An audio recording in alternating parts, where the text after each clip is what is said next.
I work for the Italian National Transplant Centre, where I'm an inspector of tissue centres, and where I'm technically coordinating a number of European Union funded projects on safety and quality in tissues and cells. Thank you. I'm Michael Strong, and I'm retired, but Dr. Luc Noel has brought me out of retirement and put me to work because I do have some experience in all the fields of transplantation, as well as blood transfusion and hemovigilance and biovigilance. So somehow my retirement's not going that well. Luc Noel, good morning to all. I work for the World Health Organization in a new department, Service Delivery and Safety. And I have been asked to take on the task of an organization-wide initiative on medical products of human origin.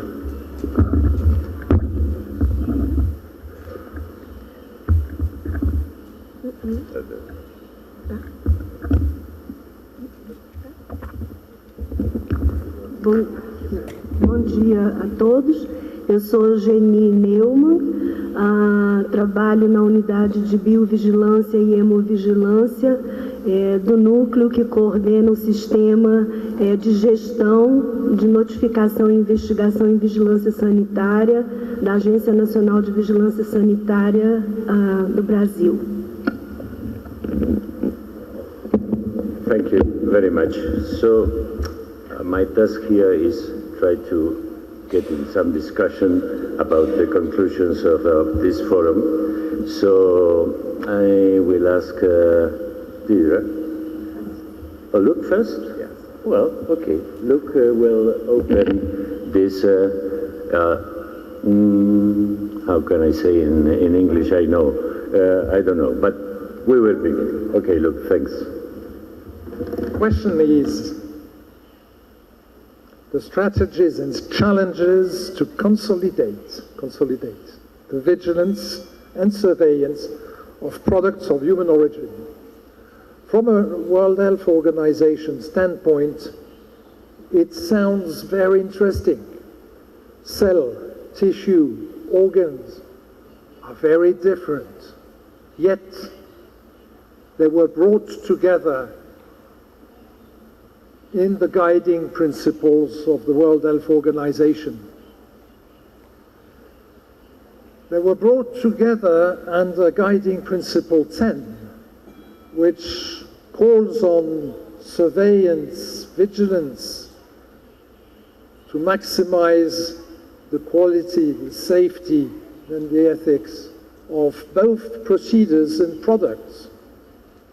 And this is picked up by the resolution of the 63rd World Health Assembly, 63.22, that insists that member states should equip themselves with vigilance and surveillance, and the Secretariat, WHO, should make sure information resulting from vigilance and surveillance is available to all. What we have been seeing in the last years, what the Assembly translated in the resolution, is the growing realization that to be truthful to the donors who've shared the body, we have to share the information we have with the community to maximize, to optimize the quality of the use of those gifts of the human body.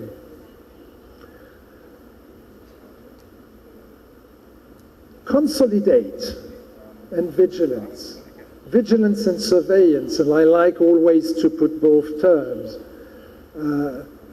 starts with the patient or the living donor, and therefore the clinician, and ends in the hands of those able to make decisions, those able to react in a timely manner, those able to protect not only the living donor and the recipient, but also the clinicians, the authority, the health authorities.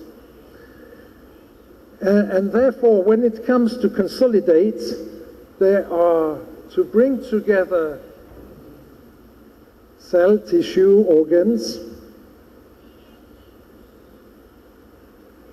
There is the challenge of being competent. On the one hand, the clinician is a specialist, an orthopedic surgeon, is an organ transplant surgeon. He is a hematologist, and they belong to a different world. We need to have competence in identifying, and there is no vigilance without the care of the clinician to identify, to perceive something that is not an untoward effect, or to identify something that went wrong in the process, that is stopped in time, but that is worth being communicated to others because it's a lesson for the community. No one can replace the clinicians, and the clinicians should know that this is their best protection. Expertise, and they have to discuss, to report to competent individuals.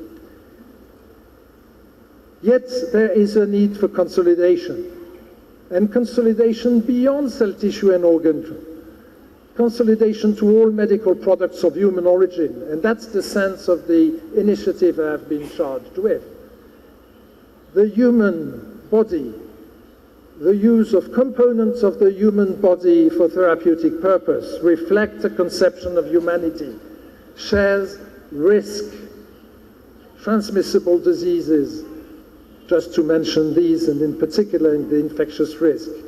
And the consolidation helps to anticipate. We all know that there has been infectious threats identified through organ transplantation that were subsequently observed at large scale in blood transfusion, for example, and reciprocally. Is that consolidation only across medical products of human origin? No, it's also across the various vigilance. And at the authority level, there has to be the link to associate problems with a preservation solution, with a blood bag, or with a device that is the responsible of a problem with the patient. Once again, the clinician.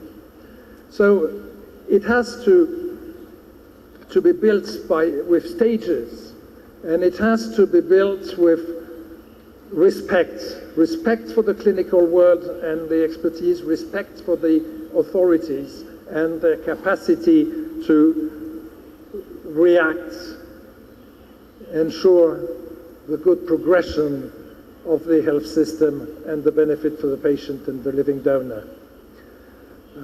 There are challenges to this. And the challenge is simply from a global standpoint, the diversity of countries. And that is why, from the WHO standpoint, tools that would facilitate the circulation of information from countries that have made the right choice, that have and have the possibility to do so, that are able to have an agency like ANVISA where that integration exists, that have the possibility to have at clinical level focal points that to transfer the information. That information should be available to the global community. That's what we're trying to do within the Notify project. But I think I should stop. I probably exhausted my 10 minutes. Still 5 minutes? Good. Let's continue. So what are we doing? What would be the conception of a vigilance and surveillance system at country level? I spoke about the diversity. We know, for example, that 50% of sub-Saharan African countries do not even have a legislation for blood transfusion. 90% of them do not have a legislation for transplantation. And that starts with establishing responsibility. And vigilance and surveillance is a tool for the authorities, and a tool that bring together the operators, the producers, the clinicians, and the oversight this has to be described in the legislation. And there are several ways to achieve this. There may be, we all know examples of countries with different agencies overseeing blood transfusion, transplantation, even tissues differentiated from organs, and there is a tendency to create silos. And we're having to discuss challenges. Silos is probably the greater risk, because we are much better working together, because we can go further pushing the cart in the same direction, because an information that would be coming from the organs, and I heard here examples, and some of them are famous, or an observation with organs will allow to stop in a timely manner, or perhaps to observe that those silos have not made possible to react in a timely manner, to recall or avoid the use of a contaminated tissue product. There is value in reacting in a timely manner and reacting for good reason. The integration that this country has achieved by building up a system in a synthetic, analytic, conceptual manner is an ideal that, for example, European countries, and Deidre will discuss probably more of this, are on their way of achieving the organization of the oversights of medical products of human origin is evolving in these countries. From the WHO standpoint, it is essential, and perhaps I will now finish on this, to stress that there is no efficient vigilance without the close collaboration, each in their role, but communicating, interacting. The operators, the clinical team, the OPO, the producers, and the health authorities, the regulators, the epidemiologists, and the policymakers, because ultimately they are the one responsible, and they are the one protecting the clinicians. Thank you. Thank you. Thank you very much, Luc. Well, Deidre, Deidre, we will hear your considerations. So please, just get some light to us. Thank you very much, Oscar. Indeed, I'd like to tell you a little bit about some of the work we've been doing at a European level in trying to establish common approaches to vigilance and surveillance across the scope of tissues and cells. The projects that I've been working on have mainly covered hematopoietic stem cells together with all types of tissue, but also gametes and embryos, quite a different type of human substance that's used in clinical application. It's interesting when we look back at the work that we've done over the past 9 years since common legislation was put in place in the EU, to see what some of the general principles are that have come from working on vigilance in tissues and cells. One of the things that's come quite clearly through these years is that while we're learning lessons about vigilance, we're increasingly turning to other fields of vigilance, particularly hemovigilance and organ vigilance, to look at their experience. And we find enormous commonalities, general principles that apply across the board.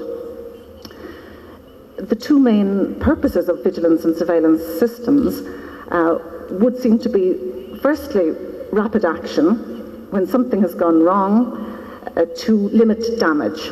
So if one recipient has been infected by a human product, action has to be taken quickly to prevent others being harmed by products from that same donor, or perhaps that were processed in the same laboratory. So rapid action to prevent harm to others is the first purpose. The second is the learning. It's the didactic value of looking at what has caused something to go wrong, and how can that information be used to make the process safer in the future for future patients. When we look at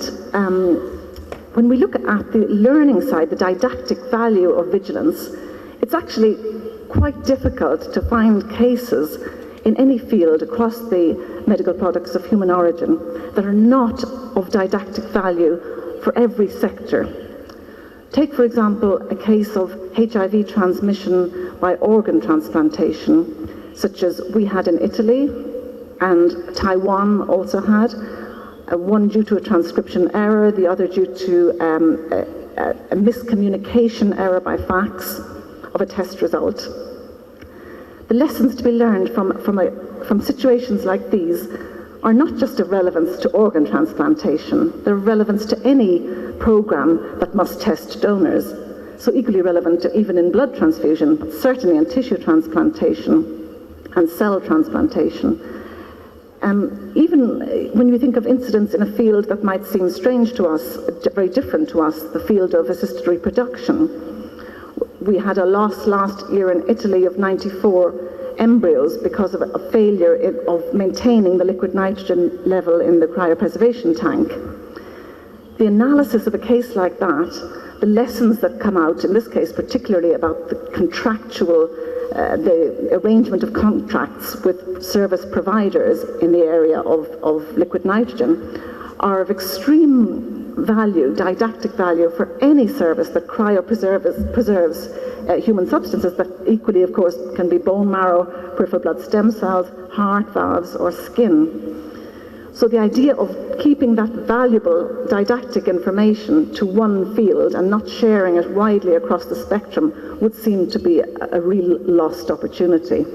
And this is one of the messages that's come, I think, very clearly through the Notify project, where we are really trying for the first time to look at vigilance across the scope of these substances and to make sure that we can all learn from incidents that happen in other fields.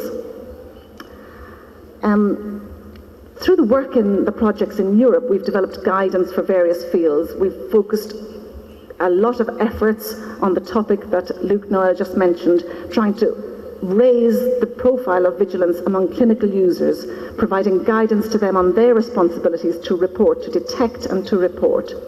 We've looked at investigation, and the principles of carrying out a good investigation following an adverse incident are the same. It doesn't matter if it was a transmission of an infection by a blood product or a mix-up in the organ that was transplanted in a recipient. The lessons are common, and we're trying to make sure that we get that value of this learning across the board. We came out at the end of Soho VNS, the most recent project, the title of which was Vigilance and Surveillance of Substances of Human Origin, with some general areas, principles of vigilance and areas that need to be addressed going forward. And I think when I list these for you, you will agree that they're common for vigilance across all substances of human origin. They're about the need for effective detection. We need the clinical users to not just see the problem in their recipient, but to associate it with potentially being linked to the substance that they transplanted. We've had a case of transmission in Europe of acanthamoeba by a very nasty infection by a cornea transplant. The recipient was clearly infected. The bank that had provided the cornea was following up with an investigation. Most people considered it was probably caused in the hospital where the transplant happened. But when the bank went to the hospital that had received the second cornea from the same donor and asked how their recipient was doing, they were told, really terribly, our patient has a very nasty acanthamoeba infection. That hospital had not even considered contacting the cornea bank to say, we have a problem with our recipient. We think maybe it came from the cornea. They didn't consider the possibility, and of course it had come from the donor in this case. So detection is critical, and this is critical across the board, whatever type of human product we're talking about. Reporting is essential, and we won't get reporting without having a no-blame culture. We can't punish people for reporting things that have gone wrong.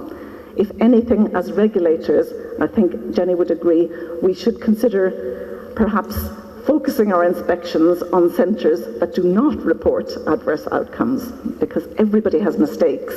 So it's important to encourage reporting. There need to be good systems in place for quarantining and recall where that's possible. Every centre thinks it will never happen to us, and they don't consider the importance of putting these systems in place, but this is critical. There needs to be very good investigations. If we don't do good investigations following adverse outcomes, we don't get the learning opportunity. We can't blame human error for everything. Human error is almost always a symptom of a systematic problem, a lack of training, a lack of staff, procedures that are not well enough identified. So we need good investigations. And most of all, we need communication, sharing the information learned. And this is where the Notify project has, I think, is really playing and will continue to play a very important role. And I think I will leave it there. Okay, for now. Thank you. Thank you. Thank you very much. Thank you very much. Well, Mike, next we will hear some reflections about this. Well, it's been very interesting for me to be engaged in this, the Notified Library project, which hopefully most people here have now heard about.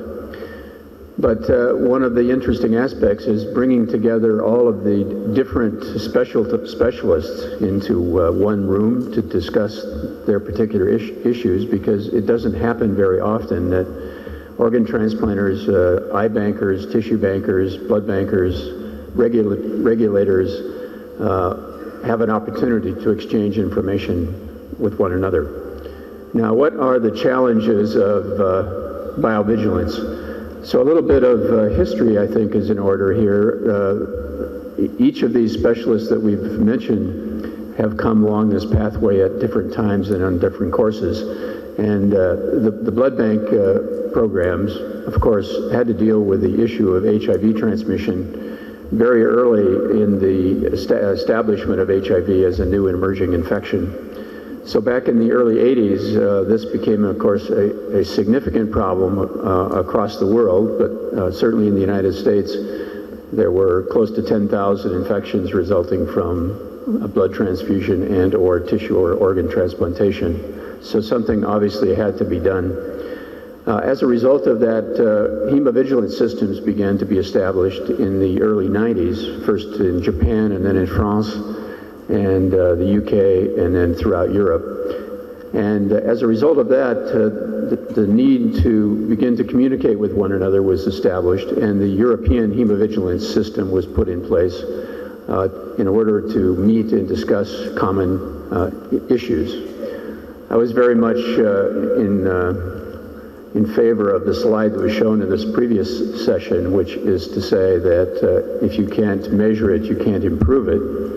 And I believe in the blood systems, at least, hemovigilance has become a important component of quality management, and I think we need to look at it in that respect.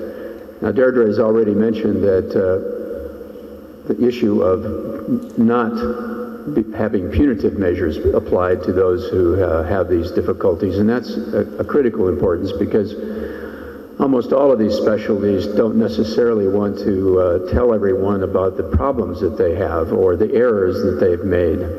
And this is a common component in all of the different specialties who deal with vigilance and surveillance. From hemovigilance, Obviously, we've moved on now to biovigilance to include all of the other products, medical products of human origin. And this is where the challenges begin to be met, because each is in a very different area, very different pathway in establishing vigilance programs. Most of these are done through data management for particular specialists. You heard in the previous session, for example, for the stem cell products, that because these cross national boundaries to a large extent, in fact now I believe over 50% of the transplants in the stem cell field are done through, in unrelated transplants, are done across national boundaries. So there's definitely a need for communication and establishment of systems to identify where errors and accidents have occurred. So the World Marrow Association, for example, has a reporting system that captures these events, and they are shared with the members across the international spectrum. The iBanking community has its own reporting system, particularly in the United States. The iBanking Association of America has a reporting system only for serious accidents that occur, not the events where there might have been a problem for a patient, but these would be only patient adverse reactions. So there is a lot of layering that goes on with reporting systems, and consolidating these is going to be quite a challenge. As it's already been mentioned, communication between specialists is a challenge, and we are at different levels of acceptability that reporting is okay. I know in the United States, the organ transplant community is very concerned that the regulators may be involved, and that somehow that's going to impact donation rates. In the blood banking world, we faced that back in the early 90s, and the same fear was present then. But what we discover is actually there is a partnership that can be gained with tremendous improvements in quality. Record keeping and quality management systems were not prevalent back in the 80s and 90s in blood banks, but now they are as a result of having regulators involved in understanding how to establish standard operating procedures, following good manufacturing practices. These are not necessarily onerous processes. These are processes that actually improve quality. We know, for example, in the United States that there are a very large number of organs that are lost that are transplantable because of errors that occur. They can occur at various levels. Cold ischemia time, warm ischemia time, transportation where the organ is lost and goes to the wrong airport or sits on a loading dock somewhere. If we can't capture those events, we can't really figure out how to correct them. So vigilance and surveillance brings that opportunity. We can capture these events, we can understand which ones are most frequent, and we can apply corrective actions and then measure whether or not those corrective actions will actually worked. In the blood transfusion world, for example, we've had a lot of focus on infectious disease because, of course, that's very prominent. The media like to play that up, and you sometimes get lots of publication about particular events that occur relative to infectious disease. But in fact, as we've captured the data on adverse reaction events, infectious disease is probably one of the lowest risks of blood transfusion. In fact, it's clerical errors, mismanagement of labeling and traceability that are the major problems. So this brings me to traceability, because that is an area that we really haven't solved. It's a huge gap. And when we have donation of organs and tissues, the communication gap there is quite dramatic. So if we are sharing a donor that provides not only organs, but corneas and tissues and perhaps heart valves that go to different places, and we have multiple processing centers involved, of course the organ recipient is generally the first one to be identified to have a problem, particularly if it's an infectious disease. And if they don't share this common donor identification, the communication between the entities getting materials from that donor can be lost. And we have multiple examples of that, particularly in the United States. where a organ recipient has been infected with HCV or HIV, but the tissue banks were not told that this was happened, and then tissue from that same donor is distributed and infection occurs again. So traceability becomes an important component of vigilance and surveillance, and thus the effort to try to establish standards of nomenclature, which of course is a significant challenge when you're dealing with different languages, but commonality of nomenclature. Actually, what do you call a femur or a portion of a femur? It's amazing how difficult that can be. In order to have a standardized labeling system which will assure traceability, those have to be established early on. And again, we are at different different pathways in getting to that point. The blood establishments now have accepted ISBT 128 as a labeling standard, and there's management systems in place for that. The iBank community is now in the process of developing nomenclature, and they've accepted ISBT. The stem cell, hematopoietic stem cell programs also have accepted ISBT as a standard because, again, crossing national boundaries and being able to trace problems that occur are very important. Organs are still early in the process, but that is very necessary. So there are many aspects of vigilance and surveillance that need to be addressed. It's very complex. We have different communities. We talk different languages. And to overcome those is a challenge, but it's certainly achievable if we can all agree to work together.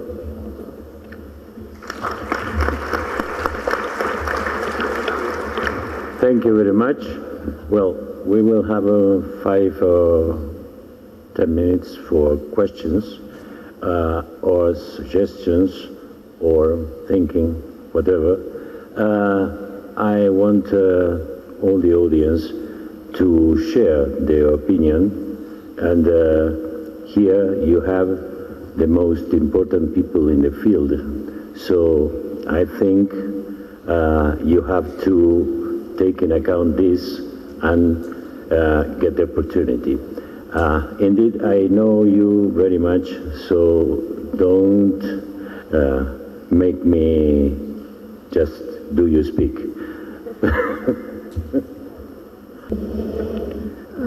Good morning. In fact, my question, I think it's more about the Brazilian situation.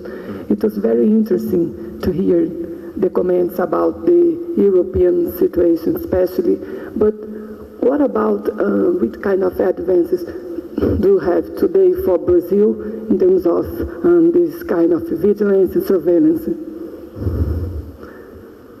For Dr. Geni.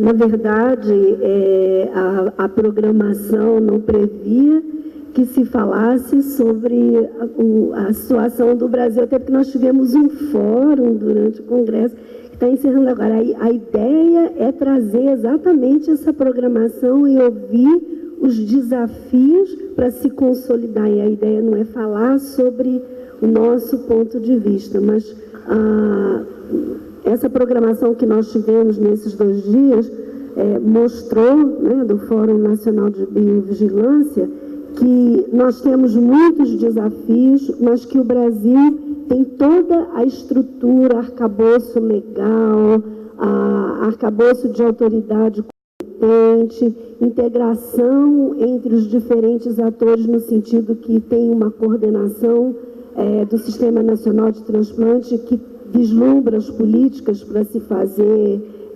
biovigilância no Brasil. Então, o nosso entendimento é que o Brasil está se encaminhando para, em pouco tempo, ter consolidado um sistema de biovigilância, como nós fizemos para a hemovigilância e levamos mais de 10 anos. E agora nós já podemos utilizar essa nossa experiência, a estrutura que nós construímos de vigilância no país, e nós acreditamos que em pouco tempo nós teremos consolidado a vigilância e controle e monitoramento de produtos terapêuticos de origem humana. Não fosse assim, né, nós não teríamos o apoio apoio que nós temos, né, dos organismos internacionais que respeitam e têm manifestado respeito pelo trabalho que o Brasil vem desenvolvendo nessa área. Bom dia. Tá ligado? Bom dia, meu nome é Maria Eugênia, eu sou da Anvisa e primeiramente eu gostaria de parabenizar as intervenções da mesa, que foram excelentes e bastante acalentadoras para nós que estamos aqui no Brasil formatando o nosso Sistema Nacional de Biovigilância. Eu gostaria de fazer um comentário e talvez se vocês da mesa pudessem fazer um comentário em cima disso. Este ano no Brasil, nós lançamos, o Ministério da Saúde lançou o Programa Nacional de Segurança do Paciente. Pela primeira vez, a gente passou a ter na agenda do Sistema Único de Saúde no Brasil, do nosso sistema de saúde, esse tema como estratégico, o Programa Nacional de Segurança do Paciente. E tem sido um grande desafio para nós, na Anvisa, que trabalhamos com monitoramento, fazer todo o processo de integração entre o monitoramento das várias tecnologias usadas em saúde. Não só nós temos já tratado a hemovigilância, a farmacovigilância, a vigilância de produtos para a saúde, mas como é que o nosso grande desafio, como é que a gente integra todos esses processos de vigilância, porque o evento adverso, quando acontece num paciente, ele acontece numa única pessoa, né? Ele acontece num determinado paciente que sofre um dano. E muitas vezes, se a gente fragmenta as diversas vigilâncias e não dá conta de fazer um processo integrativo, nós nunca vamos chegar a aprender com os nossos erros e problemas, porque temos dificuldade de fazer um processo investigativo integrado. Então, gostaria um pouco de ouvir, pela experiência que vocês têm tido, sobre essa questão. Muito obrigada.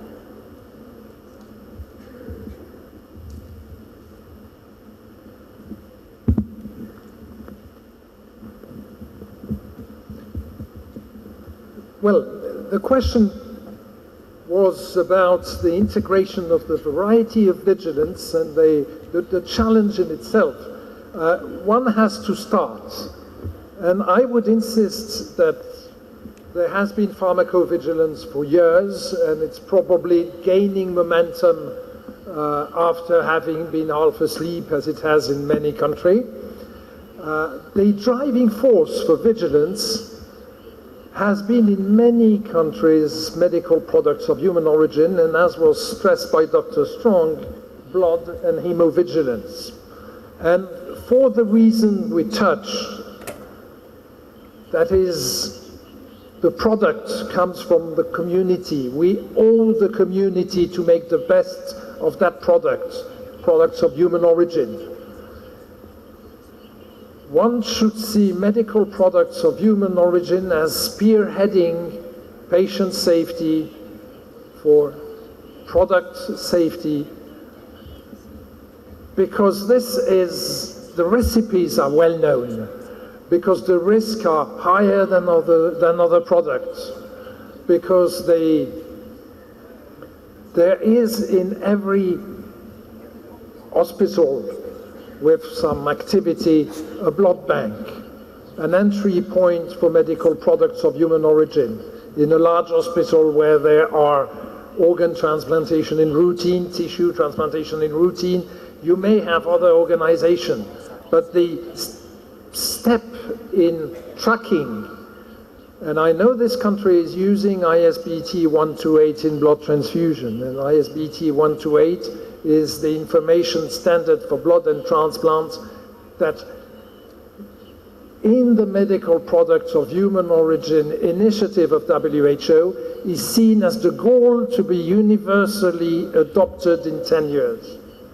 So from there you can progress. And you can progress with help.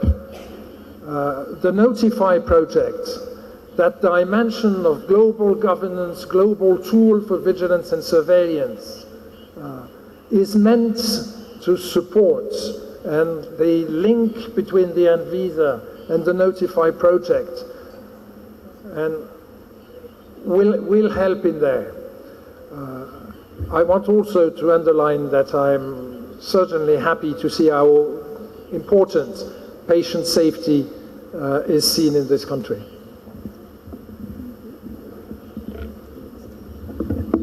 Here?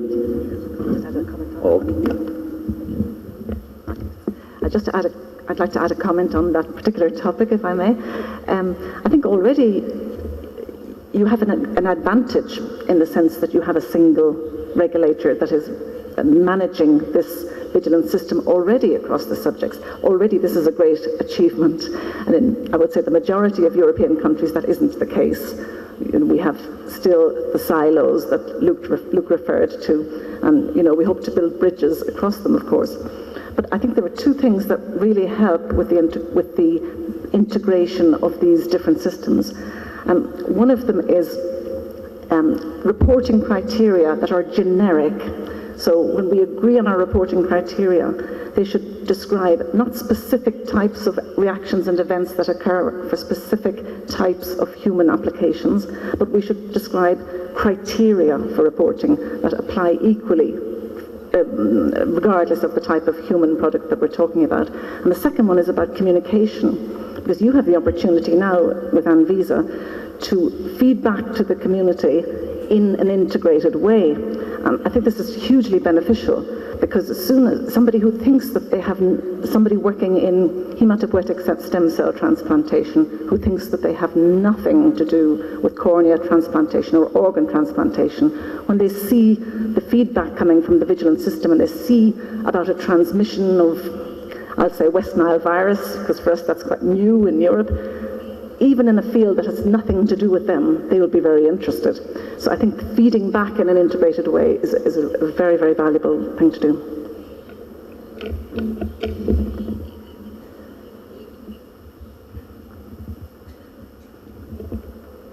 I think the point about having a single regulatory process is an important one, and you should build on that. In the United States, it is a problem for us because we have organs regulated by one entity and blood regulated by another entity, and the communication gap there is significant, and the rules are very different. So you have the ability to begin there, to build these bridges between the various communities to develop the vigilance systems. I might also point out that the USTI project, followed by SOHO in Europe, also developed a lot of tools for assisting with definitions of adverse reactions, events, and severity scores, et cetera, imputability. These are all important, and you can learn from those, and probably those tools are available to be used.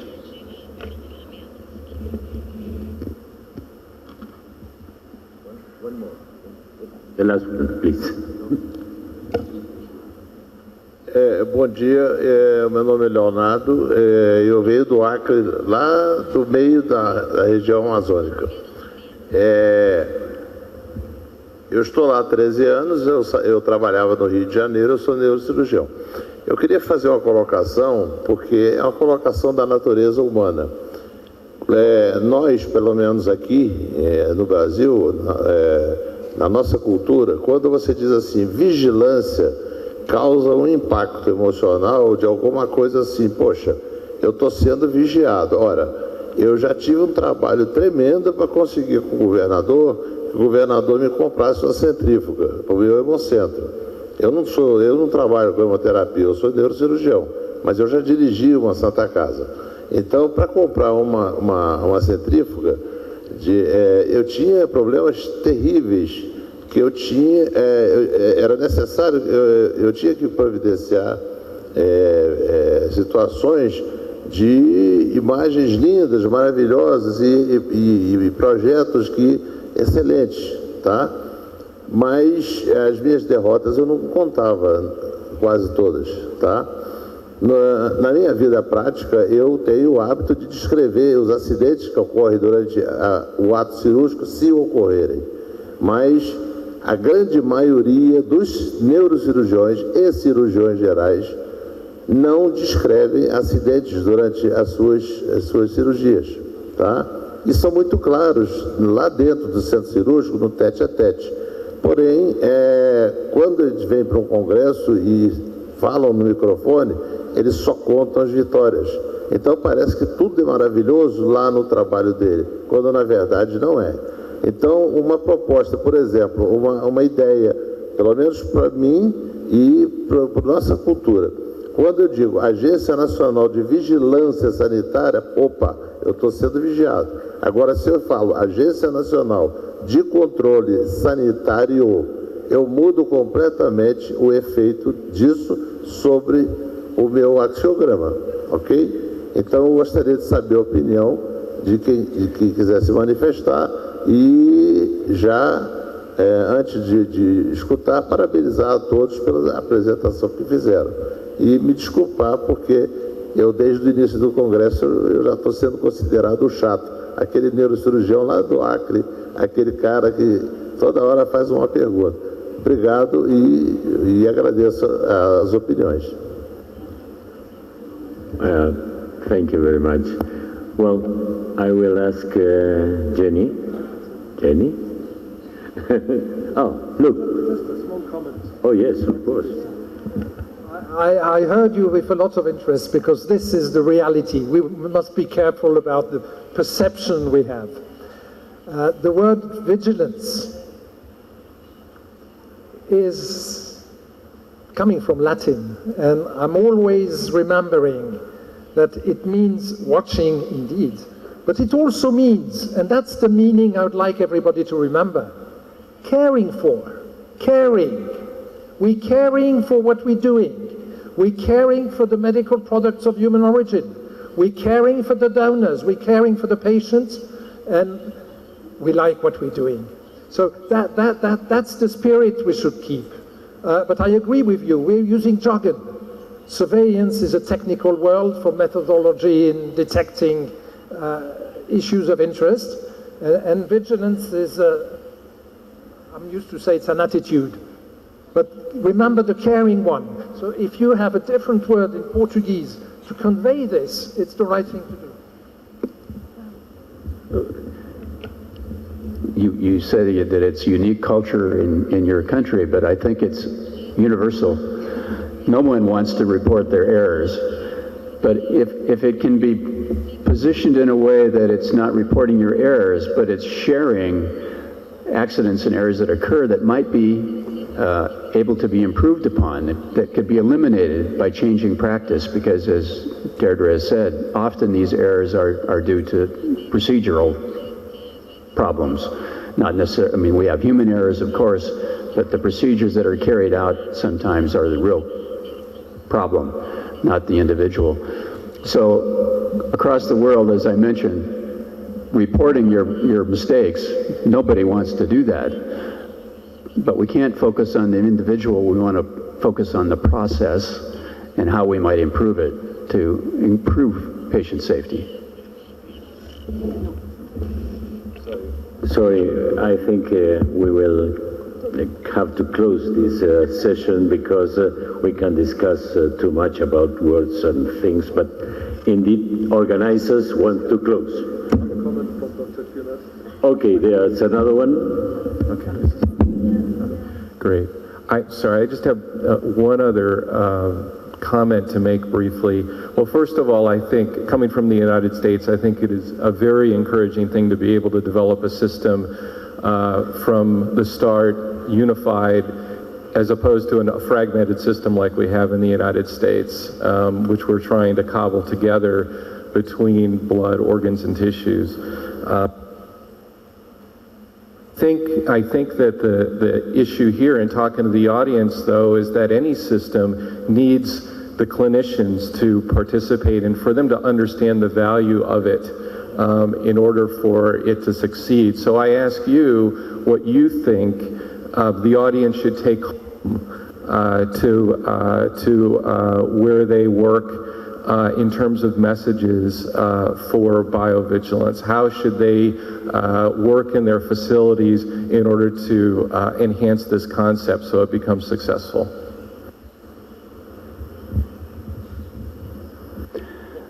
just to reiterate, I think it's quality management, and the message is that these systems can improve the quality of your practice.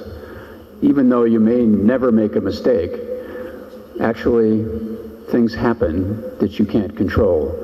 And if you deal with this as a quality management system to improve patient safety, that's the focus I think that it needs to take, not just reporting errors for reporting sake. Sorry, we have to close. Thank you very much to everyone.